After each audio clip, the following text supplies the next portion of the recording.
Вітаю вас, друзі! Вітаю вас із днем масованої комбінованої ракетно-дронової атаки по території так званої Росії. Оскільки російські загарбники відмовляються припиняти війну проти України, сьогодні Сили безпеки і оборони України здійснили чергову атаку по об'єктах окупантів. Соловйову не сподобалося. Почему с утра мы читаем про то, что идут удары по нам? Ой.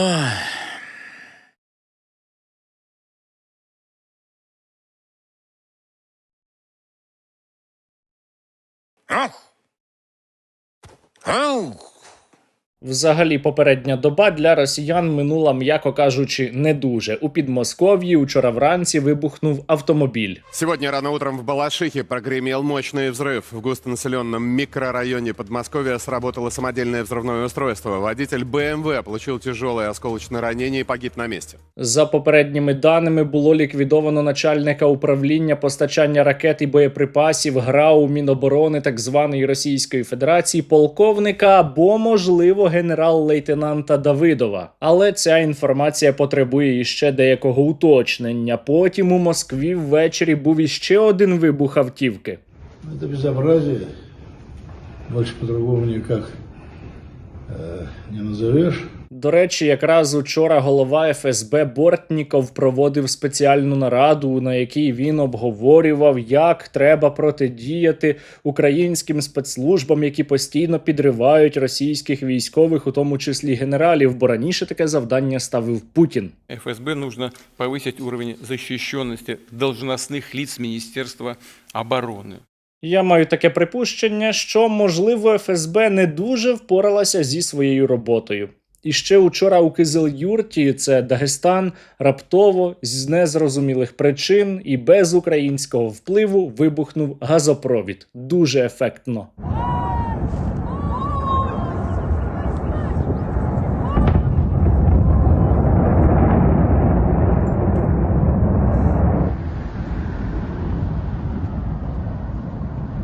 Ну а поки що я закликаю вас зробити надзвичайно важливий донат на Русоріз. Навіть якщо ви закинете 2, 3 або 10 гривень. Якщо кожен підписник закине 10 гривень, то ми зберемо за один раз 21 мільйон. А у нас усе ще дуже великі борги перед постачальниками, і тому ми змушені різати видачу. Тому я дуже прошу про вашу допомогу. Реквізити в описі. Таким чином ви допомагаєте нам знищувати ворога. А ще я дуже наполегливо рекомендую вам підписатися на мій канал. Он Скабєєва та її чоловік підписалися і транслюють тепер мої випуски на усю так звану Росію. Советник Минобороны, террорист Стерненко. Я маю відзначити, пропагандисти дослухалися до моїх рекомендацій та зауважень і цього разу не замазували QR-код на збір на Русоріз, який ви можете зараз бачити у лівому нижньому куту, і якщо ви наведете свій смартфон на нього, то там можна зробити донат. Росіяни вже донатять. Дякую нашому таємному агентові Євгенію Попову за рекламу зборів на потреби Сил безпеки та оборони України, а тепер до вашої уваги місто Самара. Подивіться, яке воно стало красиве під час СВО. Короче, вон там вот, но это уже, мне кажется, минут 20 горит, может поменьше. После плотных взрывов началось. Ну вот так зона безопасности, о которой мы говорим, постепенно она создается. Завдяки створенню зони безпеки Владимира Путіна зараз точно надійно гарантована безпека Куйбишевського нафтопереробного заводу, по якому прилетіли дрони. Питание и воды. Личные документы. Погасите свет. Предупредите соседей. Безопасность нашей Родины надежно гарантирована. Нагадаю, що офіційне пояснення російської влади полягає в тому, що війну проти України вона почала саме для того, щоб таких ударів не було. Але, як ми бачимо, росіяни не те, щоби дуже засмучені. Куйбишевський нафтопереробний завод розташований більше ніж за 900 кілометрів від лінії фронту. Це один із найбільших НПЗ регіону, але середній, якщо говорити про усю так звану Російську Федерацію, він виробляє понад 30 видів нафтопродуктів і має потужність близько 7 мільйонів тонн на рік. Дуже важливо позбавляти росіян будь-яких робочих об'єктів нафтової інфраструктури, тому було завдано ударів і по Владимирській області. Там сьогодні було повторно уражено нафтоперекачувальну станцію в Торово, а також була пожежа на другому об'єкті нафтоперекачувальній станції Лобково. Ці об'єкти входять до єдиної системи магістральних нафтопроводів Транснефті та забезпечують транспортування нафти між регіонами центральної частини Російської Федерації і, зокрема, забезпечують транспортування бензину до Москви. У Москві поки що є пальне, хоча на деяких автозаправних станціях у області воно інколи зникає. Набагато гірша ситуація у південних регіонах так званої Російської Федерації, де росіянам доводиться вдаватися до дуже незвичайних методів, щоб здобути бензин.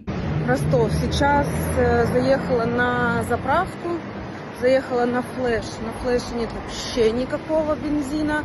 В Краснодаре небольшие проблемы с бензином. Говорят, в Краснодаре бензина уже нет. Вы когда-нибудь сосали бензин? Сосать долго приходится.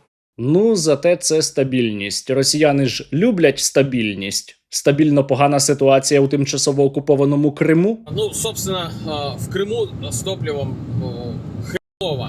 Если прямо говорить, то жопа. Я маю припущення, що становище росіян у тимчасово окупованому Криму буде тільки погіршуватися.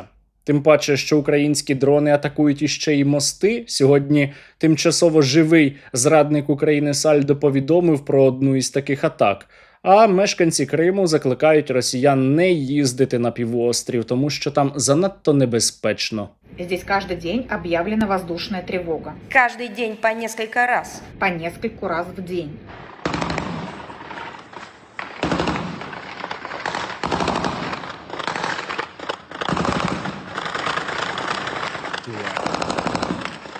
Безопасно. Та найцікавіші події сьогодні вранці відбувалися у Республіці Чувашія за близько 1000 кілометрів від лінії фронту, тому що туди завітали українські ракети «Фламінго» і спричинили тряску у росіян.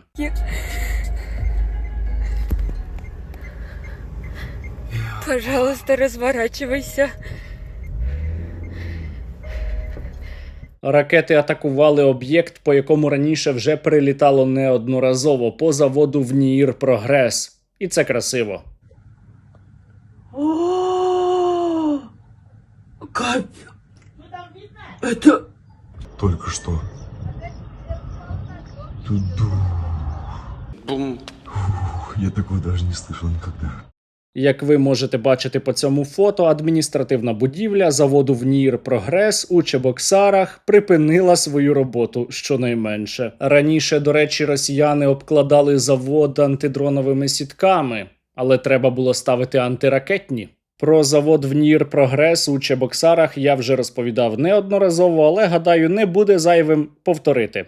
Він є дуже важливим для російської армії, тому що на ньому виготовляють електромеханічні приводи, гідросистеми та системи керування для важкої техніки – від самохідної артилерії до ракетних комплексів «Іскандер». Російський завод «ВНІІР Прогрес» є головним виробником завадозахищених антен серії «Комета», які використовуються у керованих авіабомбах, крилатих та балістичних ракетах, безпілотниках та не тільки. І вони допомагають росіянам протидіяти українським засобам радіоелектронної боротьби, коли вони завдають ударів. Компания «ВНИИР Прогресс» – ведущий отечественный производитель радиоэлектронных помехозащищенных систем, судового електрооборудования і низьковольтних устройств. Останнім часом росіяни усе частіше здогадуються, що вони прорахувалися, але де? Вони говорили, що треба Україну демілітаризувати, а Україна усе більше мілітаризується і б'є по так званій Росії. Один із пропагандистів закликає росіян не нити.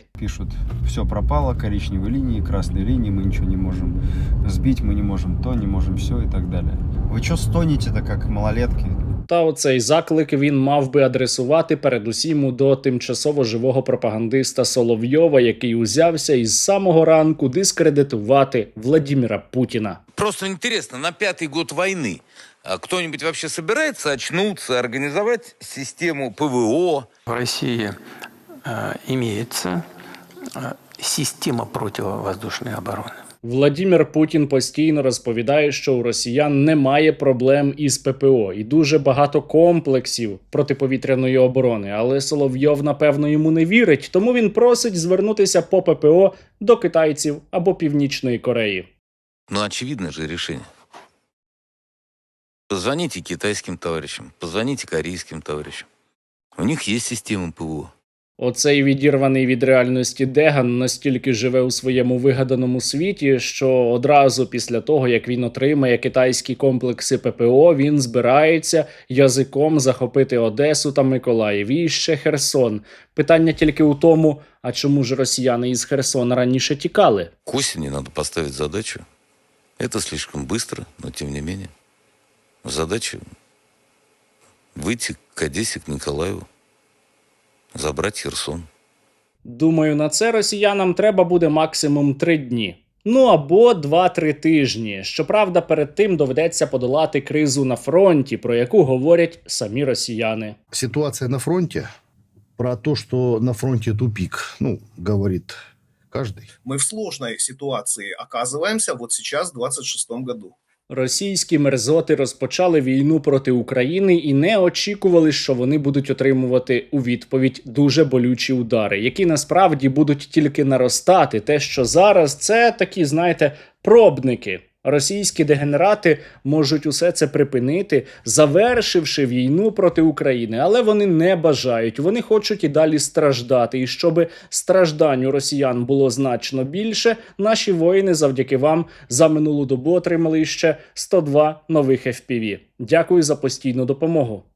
Ми FPV-підрозділ «Рафінат». Дякуємо спільноті Стерненка за активну підтримку нашого підрозділу. Таким чином ви допомагаєте нам знищувати ворога. Слава Україні! Героям слава! Ми, бійці роти безпілотних систем 2-го десантно-штурмового батальйону 78-ї окремої десантно-штурмової бригади, дякуємо фонду «Спільнота Стерненка» за надані засоби, за допомогою яких ми будемо далі нищити ворога. Слава Україні! Героям слава! Бажаємо здоров'я! Ми, бійці 128-ї окремої важкої механізованої бригади «Дике поле», дякуємо фонду Сергія Стерненка за дрони, надані для захисту повітряного простору нашого напрямку. Слава Україні! Героям слава! Зараз росіяни готуються до нової масованої атаки проти України. І ми розуміємо, що вони не зупиняться просто так. Ми розуміємо, що вони будуть іще тероризувати нашу країну, але зараз у України є спроможності серйозно відповідати. І ці спроможності будуть лише наростати. Тому Російська Федерація буде горіти, а щоб вона палала яскравіше, будьте у війську або для війська та максимально допомагайте силам безпеки та оборони України.